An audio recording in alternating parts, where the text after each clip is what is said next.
안녕하십니까, 이진우입니다. 자, 한가위 아침입니다. 명절들 잘 쇠고 계십니까? 전 세계에서 우리나라에만 있는 독특한 제도 하나를 꼽아보자면 아마 청약제도일 겁니다. 자기가 구입할 아파트를 사려는데 왜 청약통장이라는 걸 만들어야 되는지, 또 거기에 얼마 이상의 돈을 넣어야만 되는지, 그렇게 하라니까 하긴 합니다만 왜 그러는지에 대해서 아마 설명을 잘 하실 수 있는 분은 없을 겁니다. 그래서 오늘은 이 추석 특집으로 다른 나라에 없는 청약제도라는 게 언제 왜 생겼는지, 그리고 제도가 생긴 이후부터 지금까지 청약제도는 어떻게 변해왔는지를 재미있게 좀 들어보려고 합니다. 평소와는 좀 다르게 편안한 분위기로 저희가 잡담하듯이 진행을 할 거니까요. 어깨에 힘 쭉 푸시고 그냥 옛날 얘기 듣는다는 마음으로 편안하게 들어주시면 되겠습니다. 9월 21일 화요일 손에 잡히는 경제, 광고 잠깐 듣고 시작하겠습니다. 네, 추석 특집으로 준비한 한국경제 라떼타임, 오늘은 둘째 날입니다. 지난 흘러온 세월 동안 우리나라의 다양한 제도들은 또 어떻게 바뀌고 있는지 알아보는 시간. 오늘은 두 번째로 우리나라 아파트 청약제도 이야기를 좀 해보려고 해요. 손에 잡히는 경제 박세훈 작가, 행복자산관리연구소 김현우 소장, 추석날 어디 못 가신 두 분과 함께합니다. 어서 오십시오. 네, 안녕하세요. 추석날 아침인데 나와주셔서 고맙습니다. 네.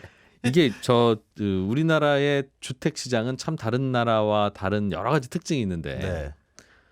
아파트가 30년도 안 가는 나라도 우리나라밖에 없고, 제가 얼핏 보니까 영국의 아파트 그 평균 수명, 교체 수명이 128년이더군요. 평균이 128년이요? 예. 계속 고치고. 평균이 128년이면 128년보다 더 오래된 아파트들도 얼마든지 있다는 거고, 영국이 비난하는 저놈들은 정말 집을 지었다가 저렇게 빨리 부수는 게 말이 되냐 하면서 낄낄낄거리는 미국이 네. 72년. 어머나.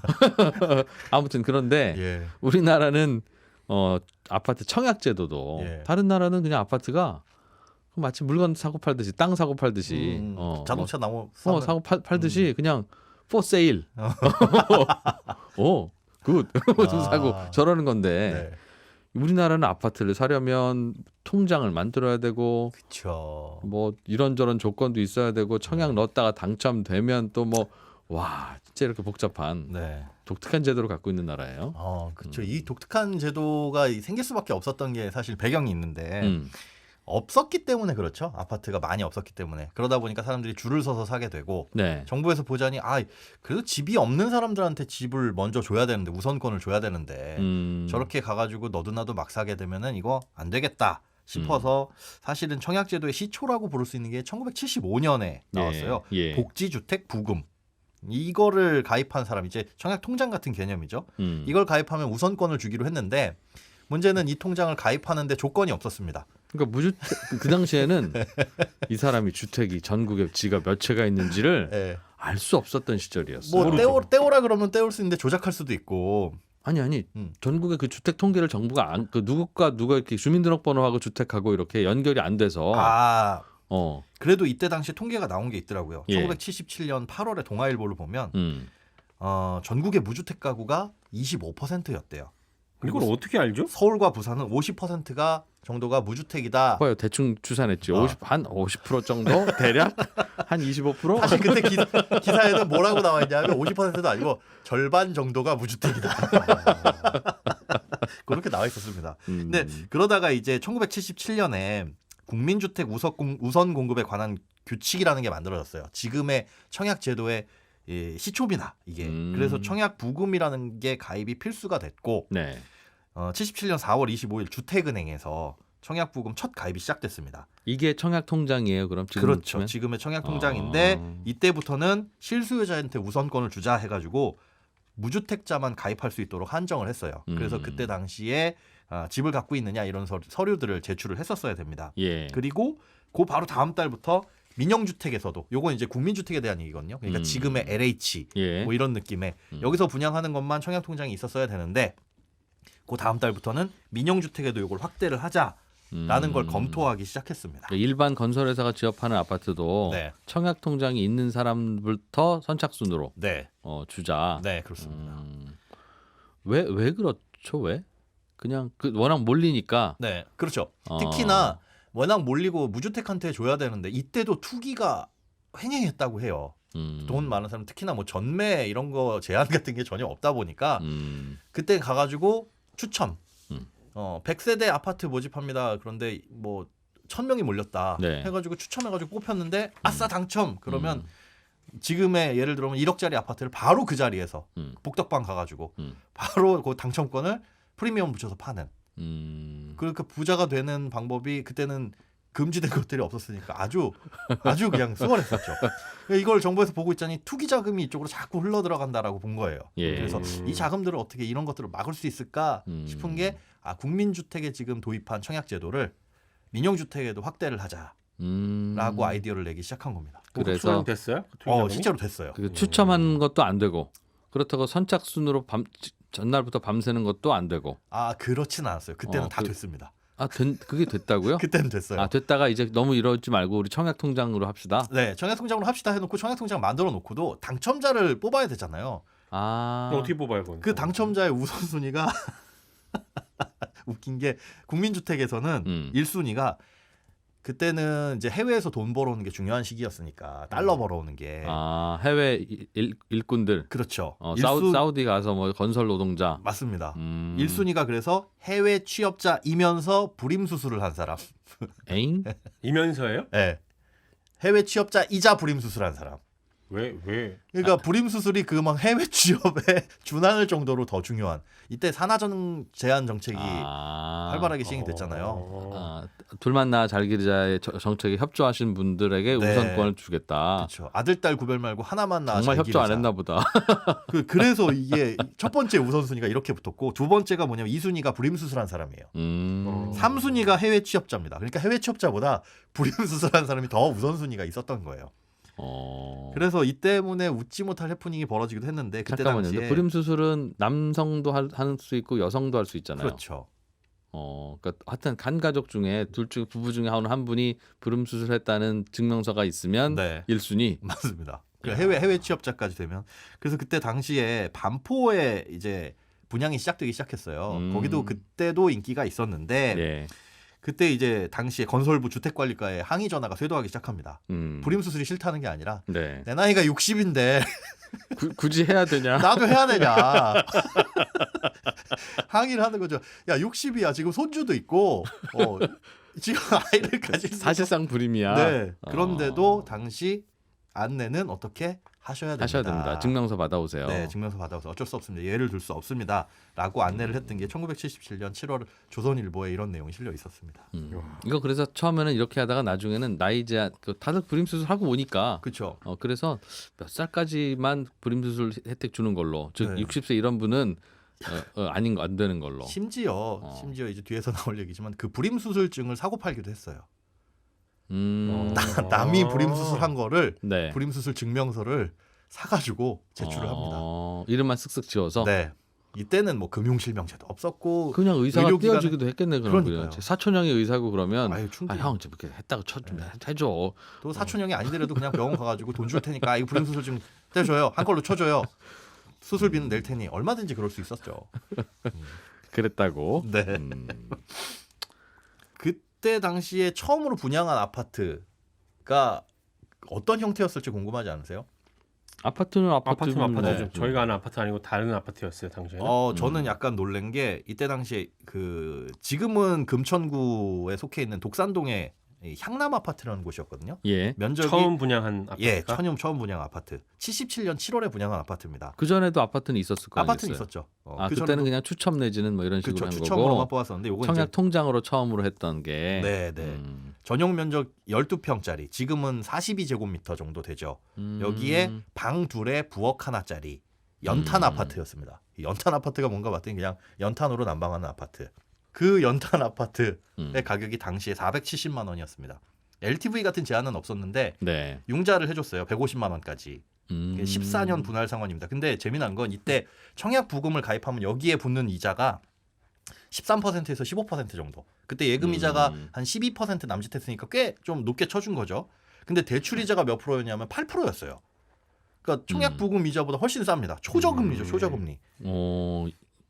절이 대출을 해줬다는 거네요. 그렇죠. 네. 무조건 샀어야 되네 그럼. 그렇죠. 예. 사라는 거였어요 그러면? 사라는 거죠. 대출 받아서? 네, 대출 받아서 사라. 그러면 이게 470만 원, 그 150만 원 대출 받는 게 큰 거냐?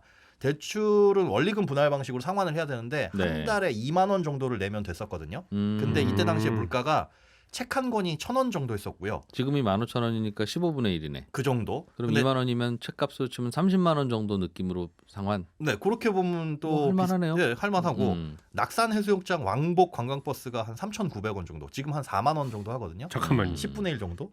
굳이 이걸 왜 비교 대상으로 삼은 거예요? 낙산해수욕장 왕복 왜냐하면 관광버스를? 그때 물가를 조사를 할 때 신문 나와 있는 광고를 쭉 봤어요. 네. 근데 이때 낙산 해수욕장 3,900원 왕복 이런 관광버스들 기사가 신문 기사에 쭉 나와 있었거든요. 아. 그때 당시에는 그런 게 많더라고요. 대천 해수욕장 뭐 2,900원 이렇게. 아, 우리는 요즘 그 사이판 3박 4일 뭐 29만 9천 원 맞아요. 이것처럼 예. 그런 아, 느낌. 신문 광고가 네. 낙산 해수욕장 3,800원 이렇게 냈다고 맞습니다. 광고를 야. 그런 광고들이 그 밑에 신문 보면 그래서 따닥따닥 붙어 있더라고요. 네, 그런데 재미난 건 이 대출을 그럼 무슨 돈으로 해줬냐? 나라에서 해주는 대출이었거든요. 대출 재원이 국민주택 자금이었습니다. 그때 국민주택 자금법이라는 게 1972년에 제정됐는데 지금 우리가 보금자리론 같은 그런 느낌이에요. 보금자리론, 디딤돌 대출 이런 것들이 나라에서 해주는 싼이자 대출. 네, 그렇습니다. 그게 요때부터 생겼는데 그 전까지는 이런 돈이 정부의 세금 아니면은 1967년에 주택은행이 설립됐거든요. 그러니까 주택은행이 민간으로부터 끌어 들어온 돈이 그 재원이 됐었습니다. 그러니까 청약통장 가입해서 그 청약통장에다 돈 넣으면 네. 그 돈이 이 돈이 그게 일로 흘러 들어가는 거예요. 근데 이때는 청약통장이 이제 막 생기기 시작했던 때인데 어떻게 이런 돈이 생겼을까 봤더니 예. 주택은행은 시중에서 이제 예수금, 예금 받은 것들이나 아니면 국민주택 채권 매출이 주였습니다. 국민주택 채권 매출이라는 게 뭐예요? 네, 국민주택 채권이라는 걸 발행해가지고 이 현금을 끌어들인 거죠. 그냥 쉽게 얘기해서 채권을 판 건데 72년까지는 그렇게 채권을 시중에 판 게 굉장히 인기가 있었다고 해요. 그 채권 발행액으로 충분히 이런 자금 조달이 가능했는데 그때부터 이제 인플레가 시작되기 시작했고 그리고 이제 어제 박세훈 작가가 얘기한 것처럼 주식 투자 열풍도 불고 하다 보니까 다른 투자 상품들이 많이 생기기 시작한 거예요. 그러다 예. 보니 이 채권 발행액이 감소를 하기 시작합니다. 별로 인기가 없어서요. 그래서 1973년부터 무슨 제도가 생겼냐면 각종 인허가라든가 등기 시에는 국민주택 채권을 강제로 매입하게 하자. 그래서 우리가 지금 집을 살 때 국민주택 채권 매입을 하고 바로 팔잖아요. 아, 몰라요. 그렇습니다. 네, 맞습니다. 자동차를 살 때는 뭐죠? 뭐, 그 국토 뭐 도시 개발 채권이니까 네, 그런 뭐 것들 있어요. 네, 사는데 예. 집 살 때 저도 집을 안 사봐서 모르겠는데 채권을 산다. 사요 가격에 따라서. 근데 그 매입 의무가 요때부터 생긴 겁니다. 그러니까 정부에서 주택 관련 정책을 하려면 서민들한테 싼 이자로 돈도 빌려줘야 되고 네. 그럼 재원이 필요한데 그 재원이 당시에는 정부가 찍어내는 채권 팔아서 하는 거였다. 그렇죠. 그런데 그게 주였죠. 처음에는 인기 있다가 사람들이 그 채권 안 사니까 이제 강제로 무조건 사게 하자. 집 산 분한테도 앵기고 네.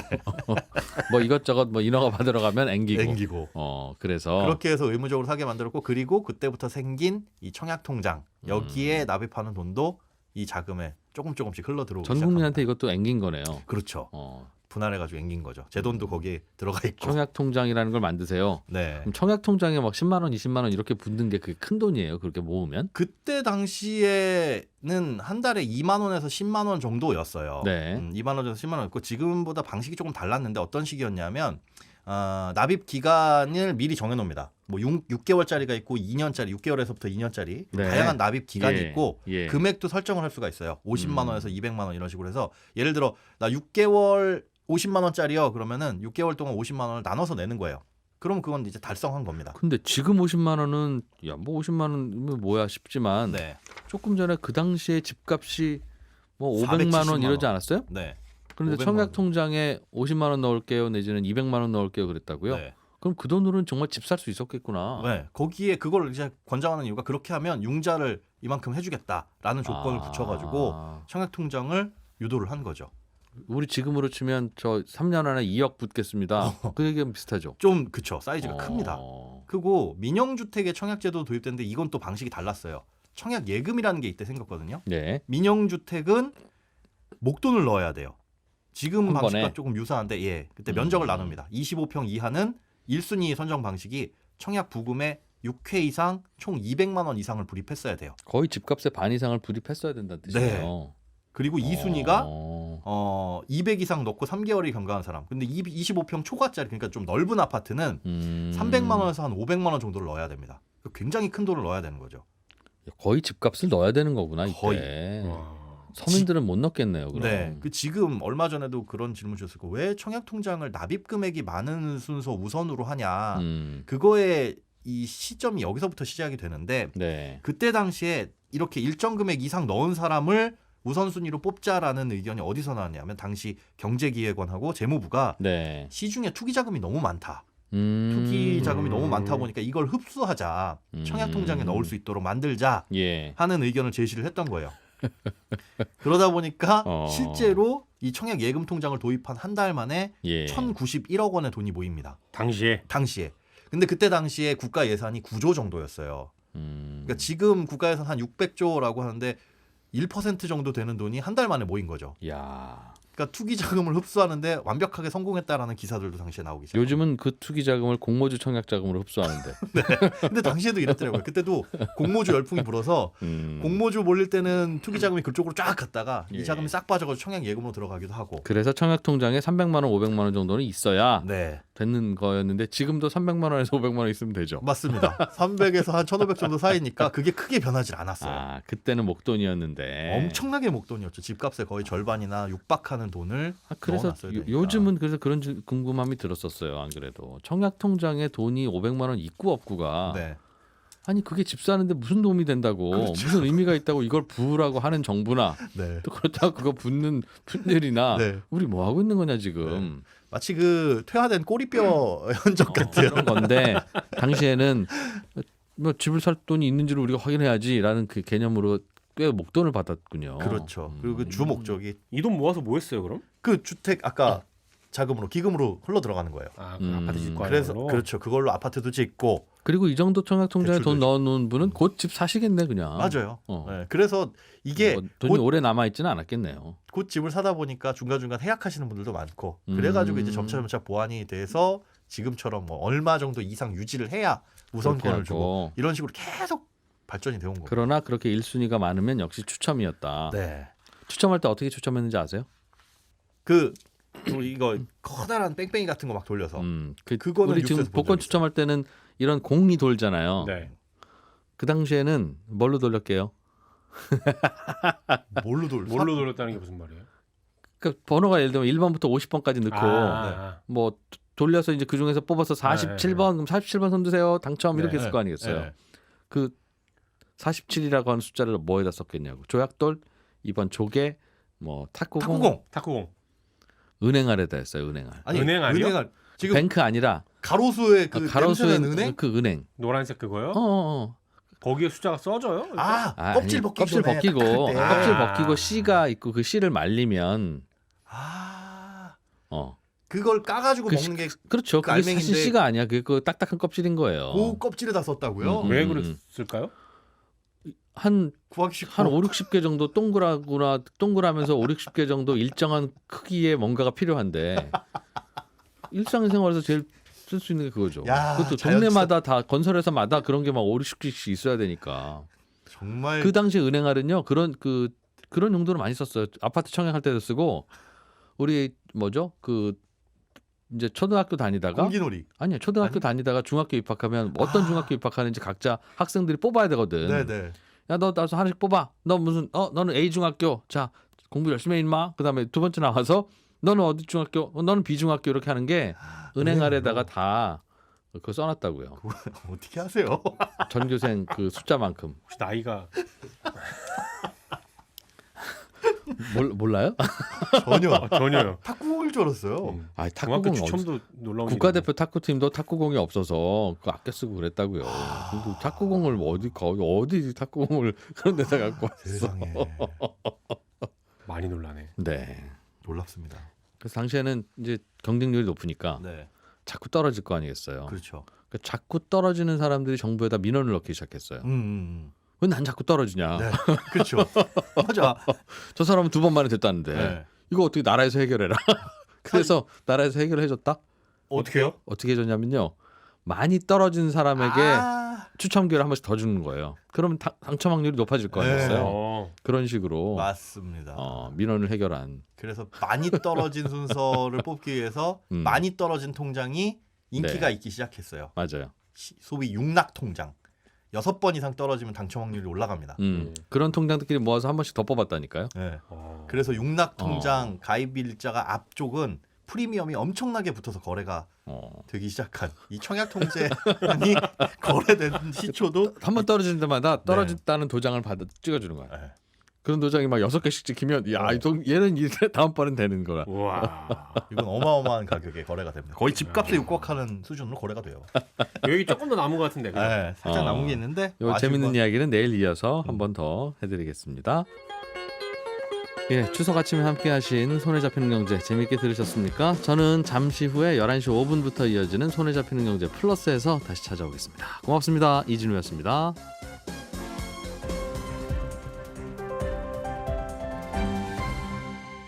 경제를 생각하는 사람들의 즐거운 습관.